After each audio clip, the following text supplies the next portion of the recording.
What I'd like to do right now is invite our panelists up. We have Giudice, who is our Arlington County's Transit Bureau Chief.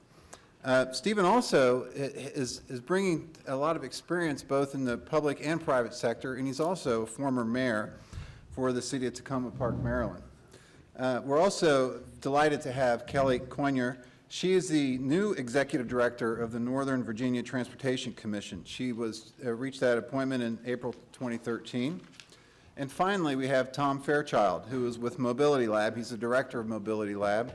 And Tom brings a great deal of experience in transit-oriented development. So we have someone who's looking at the region, someone who's looking at the transit level, and someone who's looking at the economic benefits. And I have several cards here. So what we'd like to do is please raise your hand if you don't have a card. I'll bring those out to you. And what we'd like to do is we've got some staff that will collect the cards from you.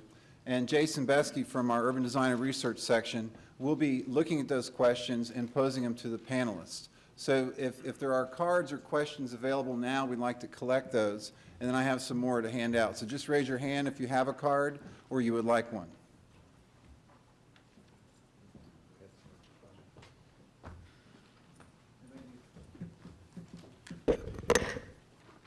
I'm going to start out with a quick question that I have, with the privilege to begin.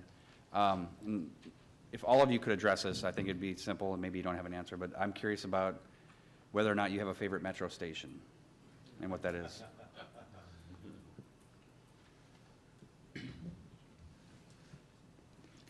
Somebody. Sorry. Well, I think probably mine is definitely Roslyn.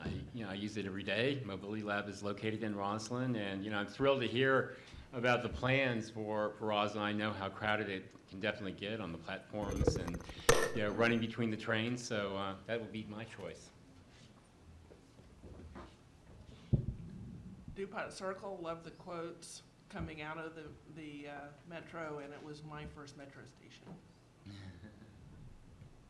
I love all of our stations equally.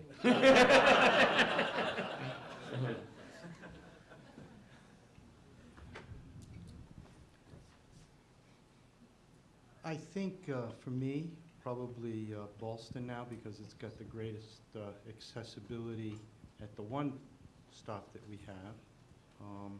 I think it can be improved much more in the future, which we'll talk about hopefully. We've got 3 elevators, which allows for much better vertical circulation. And that's one of the things we have to talk about here in Arlington. How do we get people in and out of the stations? The presentation focused on the capacity of the platforms, but we now have circulation difficulties getting people in and out of the stations because we have limited vertical circulation capacity. Okay. And one other question, this is for Shyam. If you could elaborate a little bit on this, I think it would be good to hear. What is it going to take to realize this vision? Money. And I say that because right now we're all participating in a watershed moment in the region. For the first time in 25 years, there are monies available to transportation both here in the Commonwealth and in Maryland and in the district that are still scarce, still being competed for by many, many different priorities.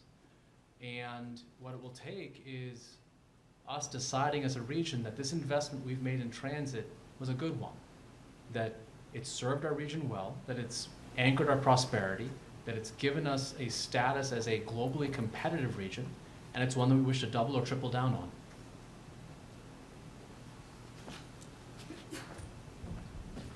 And I would like to hear other perspectives on the same question. There's going to be a lot of regional partners, obviously, that make this happen. And there's going to have to be a lot of buy-in and engagement in this. So I'd certainly like to hear a response from other panelists as well.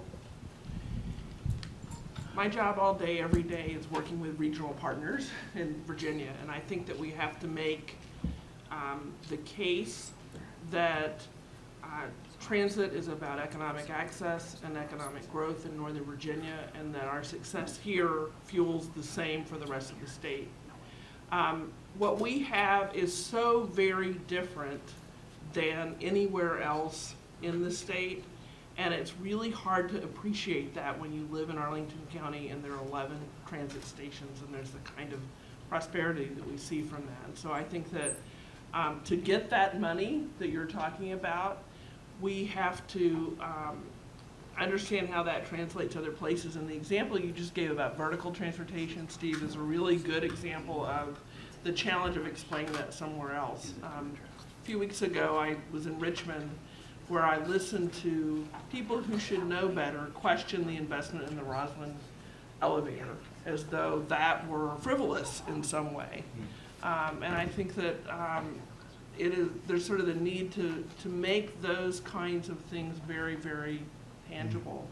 And it's a matter of the people here who've benefited and see that what the benefits of transit are, taking the time not only to come to something like this, which is kind of nice because we're all talking to each other about things that we all care about, but going to places where these decisions are made so that the voices of the business community and the other communities are heard in all of those. I have a whole lot to say on this, but I'm going to pipe down for the moment. I would add to that political. We're being asked to speak up, if you get a little Okay. closer to the mic. All right. I would add to that political fortitude and a coalition to bring about a dedicated funding source. This region built the original metro system with a great deal of federal funding. As you heard, we are one of 2 regions that doesn't have a dedicated funding source. We can't maintain the current system. We're now doing that, and we don't have enough money to do that and at the same time expand the system. And unless we have a dedicated funding source, we are not going to solve this problem long term. So it's going to require a regional political commitment and coalition to bring about that kind of a local funding source. Most areas in this country that have developed regional rail systems end up doing regional referenda with regional funding schemes to underwrite their system.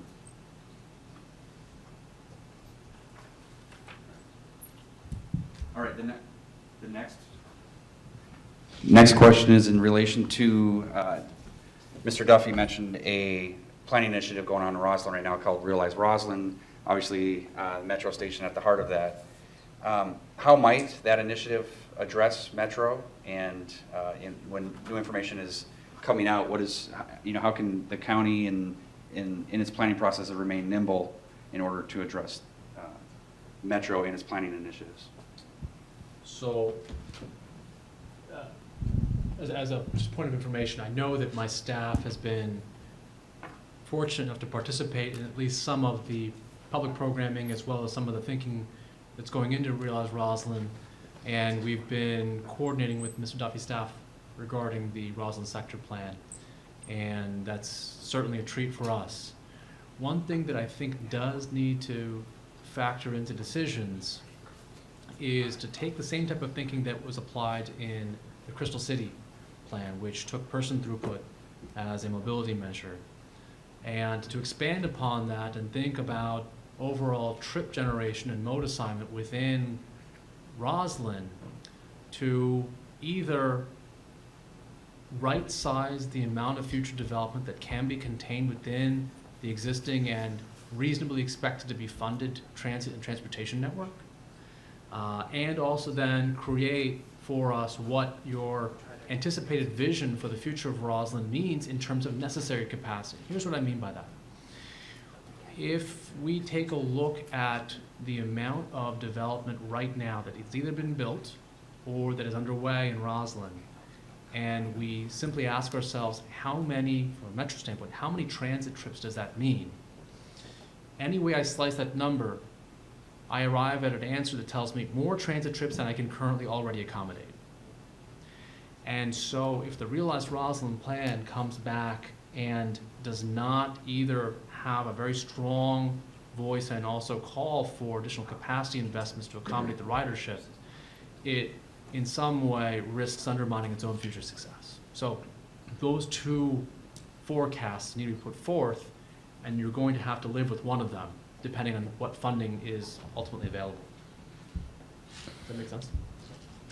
Yeah, I think all these planning programs, they really show our best hope for the future, right? And so what we have to do is we have to have faith. Right now, I think, there's a lot of people in Arlington that are concerned about, some vacancy rates and, things that are going on here, but we will definitely overcome that. And the vision for these sector plans, the Realize Roslyn, for the plans that are encompassing in Crystal City is tremendous growth. Additional people coming and going, and that's all based upon our transit infrastructure. So I think one of our big challenges is that as we continue to be the golden goose of Virginia, and I think it's clear that we are, and Fairfax County and our other regional partners are certainly a part of that as well.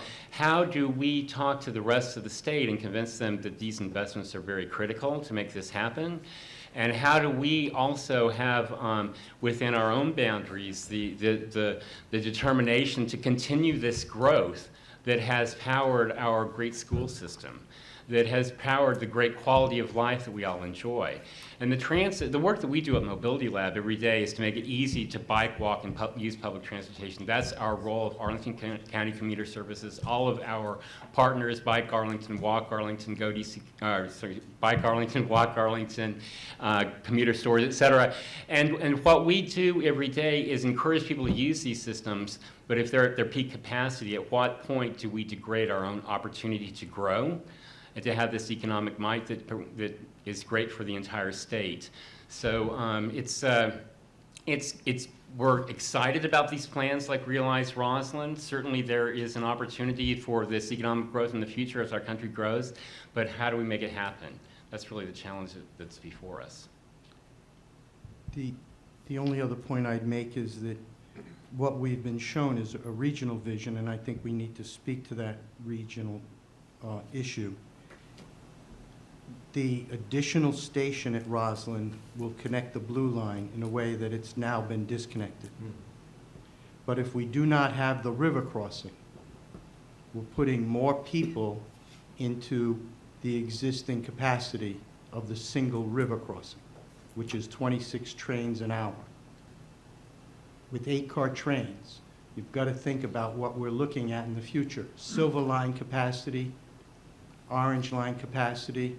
If we add Blue Line passengers back into that mix, all trying to get on those 26 trains going through one tunnel, you're going to have a bottleneck. So we need to speak to the need for a second crossing of the Potomac to provide the relief that we need long-term, because that's the real bottleneck. One tunnel, 26 trains an hour in each direction. If I can also add something, Shyam, that you mentioned earlier this week was that, just imagine just when the Silver Line opens, the Roslyn-Ballston corridor will be, a central point of our region, really. Because you have Tysons on the one end, you have downtown DC on the other, and you have the Silver and Orange Line coming through the middle. And so, rather than being a threat in terms of Tysons Corner, I think it's a great opportunity. We will be right in the middle. It will be the residential area of choice for all those people who want to live in a urban space. It will also be, a commercial space where commerce wants to take place, because it will be right in the middle. So how do we accommodate all these great opportunities that are bound to come to us and have the hope and the dream that our forefathers had 40 years ago? It's a great opportunity for all of Arlington, there's no doubt. I want to go forward in that theme a little bit, because the Silver Line operating is bound to change the RB corridor, as you mentioned. I'm just curious if there's been any considerations given the socioeconomic impacts or demographics. What are we expecting the impact on Arlington to be, specifically with the opening of the Silver Line? So the way the question was phrased originally, I will tell you from a process standpoint, Metro does operate an equitable system. We're one of the most equitable in the nation, and from an analytical standpoint, we do conduct rigorous analysis about the socioeconomic impacts that any service change and/or system expansion has upon our current and future ridership base.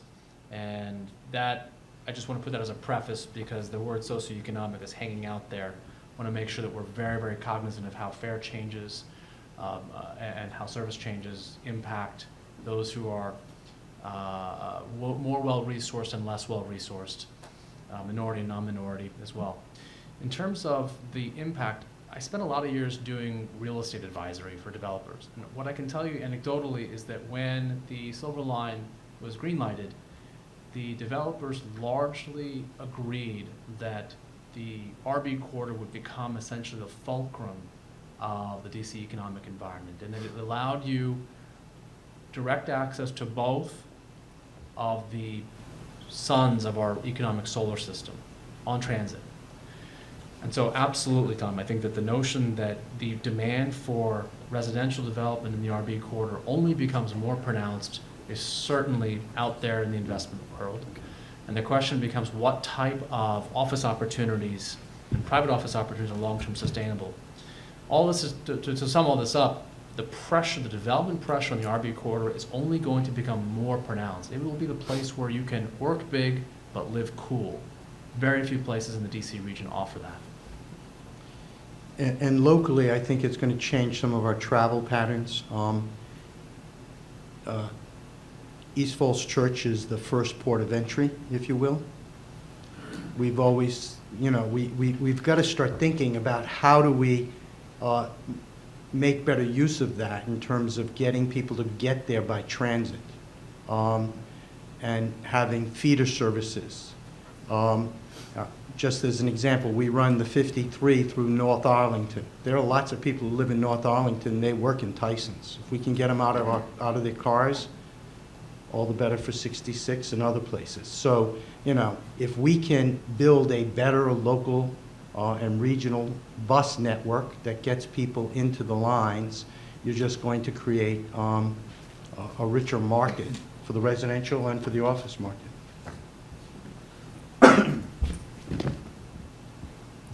All right, I'm going to change topics just a little bit. And there's been a couple questions, a theme developing on express trains. And have you considered express trains? And can you further elaborate on the Arlington Express? And for example, where does it connect and why is it important? Sure. There is, in the long-range plan, there is currently an alignment that would provide express service on a sort of second silver and orange track from Roslyn to Boston, bypassing the RB corridor. And what that does is it allows someone that might be seeking a Tysons or Wheelie or Dulles Airport, either destination or attraction, to get out of the local lane, if you will. And that's something that also allows us to operate some level of operational redundancy on the Metro Rail system. I think it's important, though, for everyone to realize that there are many, many steps to be taken before we get there. And we're fighting hand-to-hand combat right now to make sure that we have adequate funding just to keep the system going and to get to ACAR trains. And to the extent that you are advocates for transit and advocates for Arlington's future, we certainly would benefit from hearing your voices and making sure that we can get to ACAR trains, and then we can start thinking about express lines. Okay. All right. Anybody else want to speak up on Express and Arlington? Okay. We also have a theme developing about high-speed rail along the Northeast Corridor and what impacts that may have regionally and also with Metro. How that would, has there been any thought given to or any planning work done regarding additional high-speed service? You want to jump in on the first time? High-speed rail? I'll speak to one thing the county did look at in the Crystal City planning process. What happens to Crystal City if the Crystal City MARC station starts to become more of a commuter rail hub? And if you have inner city high-speed rail, is it is it time for us to start thinking about a different kind of rail facility there that served National Airport as well? Crystal City could become much more of an inner-city travel hub. It is already with the airport. But if you improve the inner-city rail connection there, it could get a lot more interesting. Something we should be thinking about. I'll just play cleanup better on the question. We did look in our long-range plans, and we're recommending that both MARC and VRE start to establish intra-jurisdictional service, a through service. And certainly, if you take a look at the commuting patterns that are evolving post-BRAC, there was a theory that when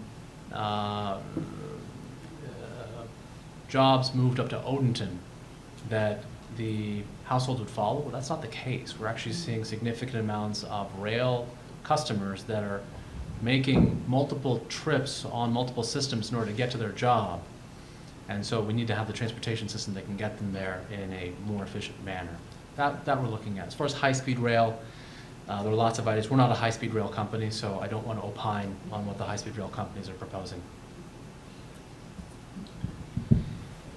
As the co-owner of the VRE, I'd remind folks that, you know, this underscores that the core capacity issue is really one of three key things for our transit network in the region. The other two are connectivity. How do you connect these different systems? If you think of Metro Rail and the streetcar, and VRE being sort of the spine of the skeleton, how do you make those connections and frequency of bus work? And then the other, of course, is commuter rail. And all of that needs to be connected and coordinated with the intercity connections. And one of the sort of things that's really important to remember is that, you know, why are these investments in Arlington so important to the rest of the region? And one of them is how you connect to the airports. But, you know, high-speed rail is a piece of it, but I think that these other systems are ones that are going to put big demands on funds, but they also can bring tremendous returns if they're coordinated. I think that, you know, this is all about intermodal connections. And so as we look at the multiple bus lines and bus transit that exists here in the region, as we look at, you know, the Metro Rail, the Metro Bus, as we look at all these different options and Amtrak, perhaps the airlines, all the ways that people can get around without hopping into their own personal vehicle, which is really the opportunity that we're looking at here, is that we don't have to build all those parking garages from the White House to National Zoo. So I think a lot of that comes down to the information system that supports it, and how people understand how they're going to be able to make those connections very seamlessly. Some of the work we've been doing at Mobility Lab has to do with open data, essentially, and, you know, making sure that people understand, or that there are tools, technology tools that exist that can propel people to understand how they can make these seamless interactions, these seamless connections. Because if these aren't possible, then people are apt to do what our knee-jerk American reaction is, to just hop in the car because it's easier. So that's some of the areas we've been involved in. And whether it's high-speed rail or it's going to a regional bus service connecting from Metro, I think all of this depends on the technology to support the information systems. So we're working on that. Any other words from the panel on that question? Okay, I'm going to move on back to kind of a funding theme. Due to some federal uncertainties for money, maybe some difficulties to secure funding in Richmond and other areas, where does the money come from? And are there any good examples nationally that we can look at and learn from? So from a point of background, we're fortunate in being able to structure 6-year capital funding agreements with our compact partners.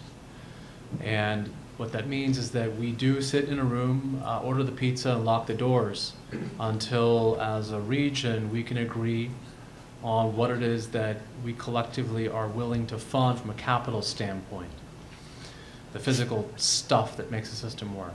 And our operating budget, which pays for a lot of the labor, electricity, the motion day-to-day, That is structured through a separate set of operating subsidies that both those pools of money live on opposite sides of a Chinese firewall. So I can't use operating dollars to pay for capital and vice versa. And that's right now a very unique structure in terms of how we're funded. And I will say that we are thrilled that we've been able to work with your electeds and appointeds in Arlington, in Fairfax, City Falls Church, Alexandria. They've been wonderful, wonderful partners for years and years. The issue now is that on average, in order to keep the system going at a current state of good repair, costs about $1 billion per year in capital. And right now, part of that $1 billion is being funded in part by the federal government, and the funding source for the federal government's portion of that will come to some sort of end around calendar 2019, calendar 2020. And I don't need to get into the vagaries of the funding source. Because the real question is, where does the money come from? It either needs to come from the jurisdictions that agree that a continued and sustained level of funding that can supplant or replace the federal government's contribution, should that money not be renewed, is both necessary and available. Or, as Steve mentioned, it comes from some new funding source.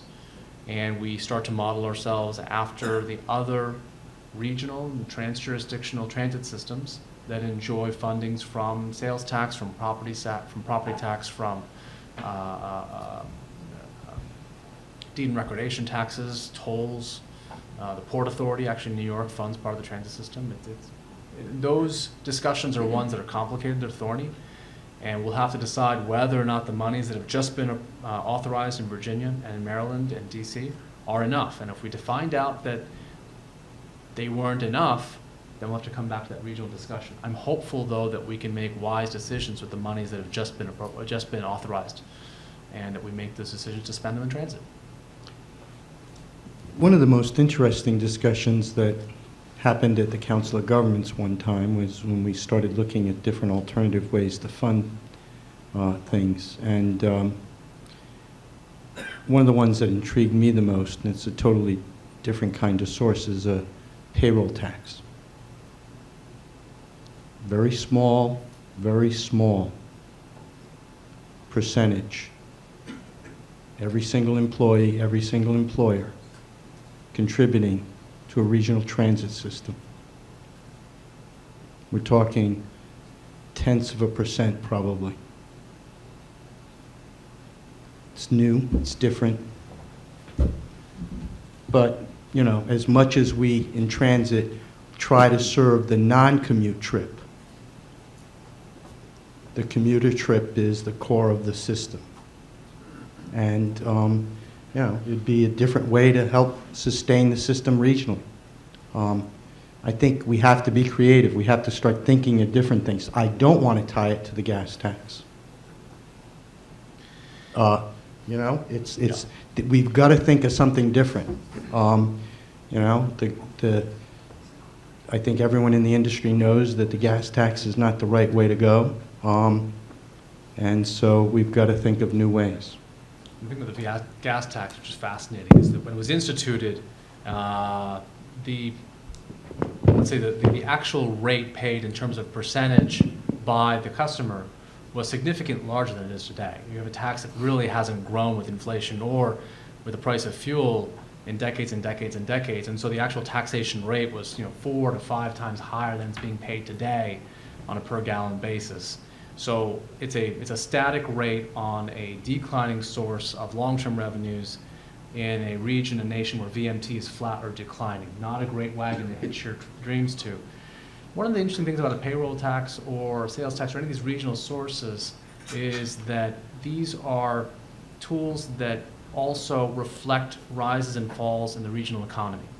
Upside is that they essentially are tied to macroeconomic factors and less so to political factors. Other upside is that they're leverageable, meaning that right now it's difficult for an entity like Metro to use TIFIA or to backstop long-term debt because we cannot point to a predictable recurring source of revenue. You need to be able to point to, like anyone that's going to take out a mortgage on a home, you have to be able to show a couple bank statements and paychecks.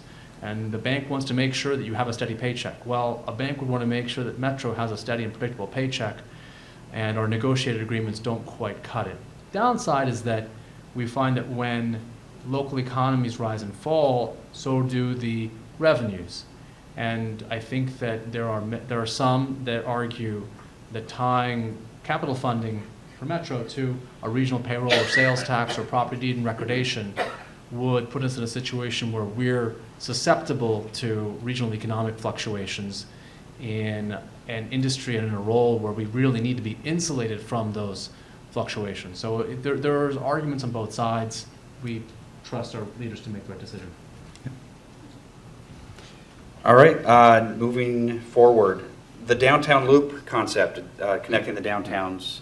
I had a few questions on that myself, but it noticeably leaves out Crystal City, the Pentagon City area. Do you have a plan to pull in the South Arlington, the 22202 into the network somehow? Good question. So I would like everyone to consider that the loop as conceived right now is really an extension and is a means to open up the system to future extensions. So it doesn't preclude in the long term, for instance, in the district, if some of the transit plans don't materialize and the bifurcation of the blue at some point in time leads to an opening to extend it into Northeast DC and up to Silver Spring, that's an option. The bifurcation of green and yellow, does that lead to, in the medium term, extending down to Crystal City? Potentially an option. That's at least the way we'd like to be able to consider that particular set of extensions. In the near term, though, we do believe that the existing capacity, both of the planned streetcar network as well as options to extend commuter rail, are the more feasible in terms of overall travel to forecasted demand as well as physical infrastructure solutions. And so that's the reason why, when the testing, the commuter rail extensions as well as the existing planned transportation improvements met those needs. I will say that one thing to watch out for is to the extent to which the added density that's proposed at Crystal City, when those vacancies start to climb back down and we see the office market return, I think they're proposing a net new 16 million square feet of FAR. That's a tremendous amount of trip generation in a station area that has one vertical transportation system. Does Arlington need to begin to be planning for a second set of vertical transportation at Crystal City in order to better support the vision for Crystal City 2.0? Yes, and we are. In fact, we are completing a study with WMATA staff looking at a second entrance at 18th and Crystal Drive. And when you think about what we have there today, you've got a bike facility that gets you to the trail, you've got a VRE station, and you could have a second entrance to the Metro station that would serve those and serve a lot of the folks who ride the VRE today. I don't know if anyone here watch the VRE travel patterns? Folks get off the train, and especially in bad weather like this, they go through the underground to get to the station. It's a nicer day, they'll walk on our limited sidewalk network. But you know, the plans are for us to have a second entrance. And those are not cheap projects either. I mean, we're talking about billion-dollar projects here tonight in the long-range forecast, but you know, our project putting 3 elevators in at Roslyn was you know, a $35 million construction cost. That does not include the cost of planning, design, and management and all the rest. But you know, these projects are expensive.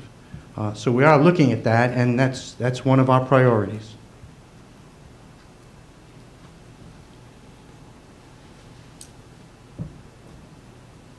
Okay, and kind of going off of that with the planning initiatives going on by the county and the streetcar, I'm curious about the interface of the different modes and what kind of thought is going into that as an extension of Metro then?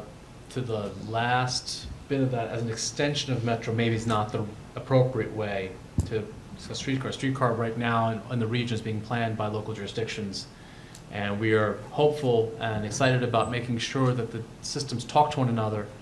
Arlington's been a great partner in all of these efforts so far, and we're excited about the 2015 opening of the Crystal City Potomac Yard Transit Way, and that's another example of how the jurisdictions and Metro can work together. It's taken some time to put together, but I'm excited about that. Steve, I think you're probably more apt to talk about Right. interoperability and streetcar and some of the political and design and physical considerations. I certainly have an opinion, Yeah. but Let me talk about our system. We see the proposed system as an extension of the reach of Metro Rail, adding to the capacity that we have to get people to the Metro Rail, and as part of an overall enhanced surface transit system. Unfortunately, we're dealing with what I consider a false dichotomy where it's streetcar or bus. We need it all.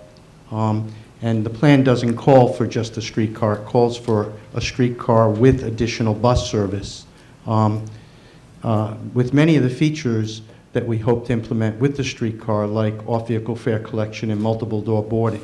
So we need an enhanced surface transit system. The priority corridor network that was talked about, which is both, in some instances, what we would call BRT or express commuter bus.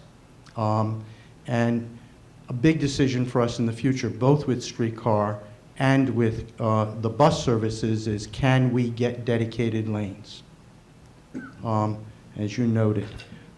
One of the things that was studied by WMATA in the Momentum study, and I served on the local jurisdictional panel representing Arlington, was the benefit of extending our various streetcar systems and connecting them interjurisdictionally.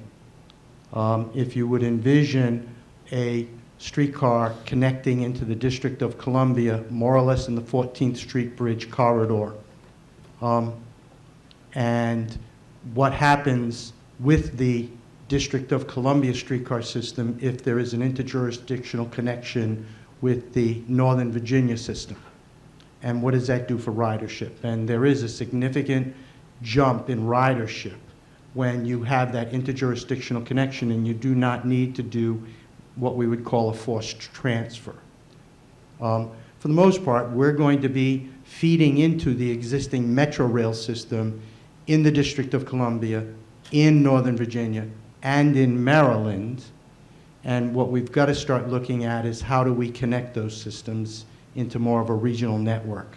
And we are looking at that. WMATA's sponsoring a study now. It's an interoperability panel, and we're all participating in it and looking at what we can do to try to ensure interoperability. And it's not easy, but we are talking about it.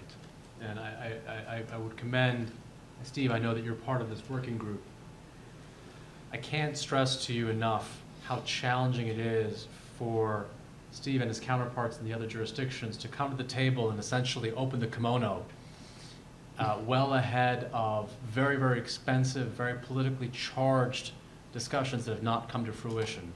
And so I think that they're demonstrating a willingness to be open and share information, data, and insights in a way that I don't think we've always done as a region, and that's promising. Now, hopefully we can punch it into the end zone and get some level of really good vehicle synchronization, dynamic envelope synchronization, and interoperability built into both the Arlington and the district streetcar systems so they can talk to one another. That should be an aspirational goal. We'll see whether we can get there.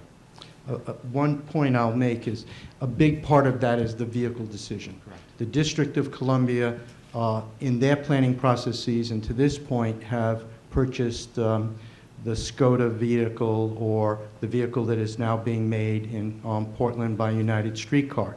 It's one of the smaller vehicles that you can deploy. Frankly, we're looking at passenger loads and demand that will probably require that we look at a larger vehicle in our system. So, you know, we have fundamental issues like that that we've got to work through. You know, our forecast told us that in 2035, we're going to be handling, you know, in excess of 25,000 passengers a day. just on the Columbia Pike line. You connect that to Crystal City, that's going to jump proportionally. So we need to be looking at the right vehicle, because when you buy a vehicle, it's a 20 to 30-year investment. You don't want to undersize your vehicle. So we're working with the District of Columbia and talking all of this out. They have some lines that will have similar ridership. The Georgia Avenue bus line is the most heavily utilized bus line in the region, just about. Georgia and 16th. Georgia and 16th. So if they put a streetcar on Georgia Avenue, they're going to have similar ridership. The H. Benning corridor eventually, when it's the one city line going from Georgetown all the way to Benning Road, will have very significant ridership. So we're talking about these issues not only locally, but on a regional scale. I'll turn to Kelley for a little bit, if I may. And I want to kind of understand more your role and how it ties into the future of Metro and with those that you represent. The Northern Virginia Transportation Commission was founded in 1964. And one of the first things it focused on was how to establish commuter rail in the region. It took about 30 years to get there. We'll celebrate our 50th anniversary this fall. We are made up of the jurisdictions of Alexandria, Arlington, Fairfax City, Falls Church City, Fairfax, and Loudoun now. Loudoun's been a member of the commission for the last year. And our role with respect to WMATA is very specific. We appoint the WMATA board members, and we manage the funding that comes from the states and localities to Metro. That is really a stewardship role and a financial management role, but what it does is it means that we are very close partners with Metro on trying to figure out all these sorts of questions of how do we fund this, and where do we go, and how are we a communication link with other parts of the state and with the state government in Richmond as well. So that's really sort of it in a nutshell of what our role is. Mary Hines, who is one of the members of the Metro Board, has really been one of the people who's really leaned forward regionally. She was mentioned earlier for her work with Region Forward and bringing together the concepts of land use planning and economic development along with transit and a lot of other kinds of issues. And I think that she happens to be on our commission as well. We, as I mentioned before, have sort of focused on three main things in terms of how do we support Metro, but the other key pieces of it, which we see as connectivity, core capacity, and commuter rail. And that is focusing on how do we really knit together these different pieces so that if we're looking at a regional transit plan, how do we knit together a lot of the great work that's already been done by WMATA? But WMATA is not all transit. It is a huge piece of transit, but it's not all of it. How do we have common strategies about making these investments, whether they're in WMATA or they're in bus or they're making sure we have transit ways? And how do we bring together people to understand the kind of case that Shyam has really been involved in making at the regional level when we talk about the whole metropolitan region, but really tying it to what the case is for Northern Virginia and for the Commonwealth. And that's the nutshell version. Thank you for that. Something to be thinking about between and adding additional service and capacity. So I'll answer the question. I don't recall off the top of my head whether that's we did test a lot of infill stations. I can't remember whether that was a location where we tested, but for everyone, know that the planned land use in the region does drive how we consider potential capacity expansions. I think that we've both all agreed that we need an integrated transportation land use plan and model at the regional level, which you don't have. So the planned land use will drive where we consider expansion. All right, I'm going to give you one more question, and then we'll wrap up and get out a few minutes early. But so what's the next color after silver?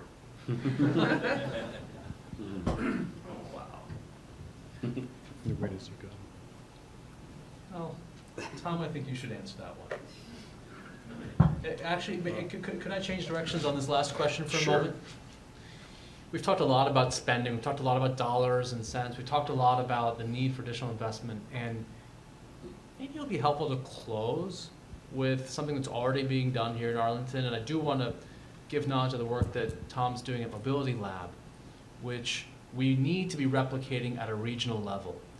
The work that he's doing to not only make it easy and fun to use the various transit systems that we have, but also in the TDM work in getting people to agree to use it is low-hanging fruit that we need to better fund and make a regional investment, because we have a system that has excess capacity in places, and to the extent that we can educate people and encourage them and incentivize them to use the existing system, we can defray or defer the need for additional capital investment. Maybe you want to talk just briefly about what that means.